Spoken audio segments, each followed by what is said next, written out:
Malar's kitchen பார்க்கும் உங்கள் அனைவருக்கும் என்னுடைய அன்பான வணக்கம். மலர்ஸ் கிச்சனில் இன்றைக்கி நம்ம பார்க்க போகிறது பீட்ரூட் வடை எப்படி செய்யலாம்னு பார்க்கலாம். இன்றைக்கி நான் பண்ணுற பீட்ரூட் வடை உங்களுக்கு பிடிச்சிருந்துச்சுன்னா மறக்காமல் இந்த வீடியோ கீழே ஒரு லைக் போட்டுருங்க.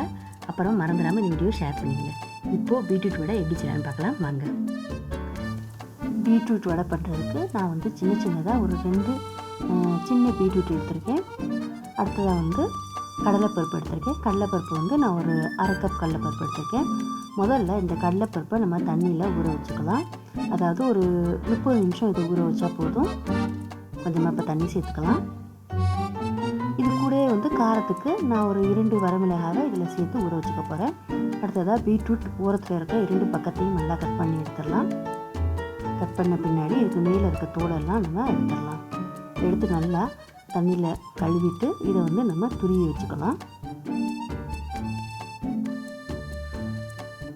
இப்போ பாருங்கள் ரெடி ஆயிடுச்சு.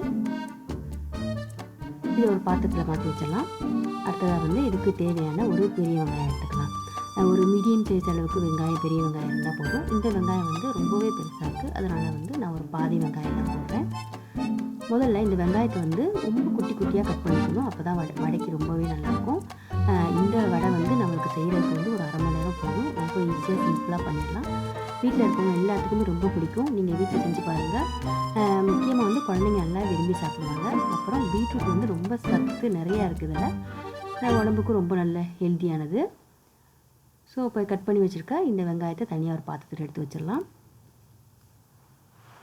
மிக்ஸி ஜாரில் நம்ம ஊற வச்சுருக்க கடலைப்பருப்பை நல்லா தண்ணியை வடிச்சிட்டு சேர்த்துக்கலாம். இது கூடவே 2 பல் பூண்டு, 2 சின்ன சின்ன துண்டு இஞ்சி, 1/2 ஸ்பூன் சோம்பு, ஒரு சின்ன துண்டு பட்டை, அப்புறம் இதுக்கு தேவையான அளவு உப்பு சேர்த்து தண்ணி ஊற்றாமல் நல்லா அரைச்சி எடுத்து வச்சுக்கலாம். பாருங்கள் அரைச்சாச்சு.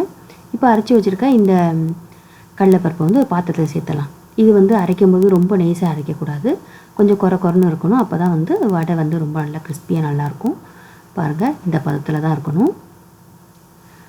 அடுத்ததாக அதே மிக்ஸி ஜாரில் நம்ம துருவி வச்சுருக்க பீட்ரூட்டை சேர்த்து தண்ணி ஊற்றாமல் இதை கொஞ்சம் குறைன்னு, அதாவது கடலைப்பருப்பு அரைச்ச மாதிரி இதையும் கொஞ்சம் குறைன்னு அரைச்சி எடுத்து வச்சுக்குவோம்.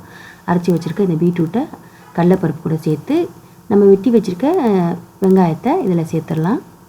இது கூட நல்ல வடை கிறிஸ்பியாக இருக்கிறதுக்கு ஒரு 5 ஸ்பூன் நான் அரிசி மாவு சேர்த்துருக்கேன். அப்புறமா ஒரு கைப்பிடி அளவு கொத்தமல்லி சேர்த்து நல்லா கலந்து விட்டுடலாம். நல்லா கலந்து இதில் கொஞ்சமாக எடுத்து உருண்டைங்களாக உருட்டி கையில் வடை மாதிரி தட்டிக்கலாம். பாருங்கள் இந்த மாதிரி தான். இதே மாதிரி எல்லா வடைகளையும் நம்ம தட்டி எடுத்து வச்சுக்கலாம்.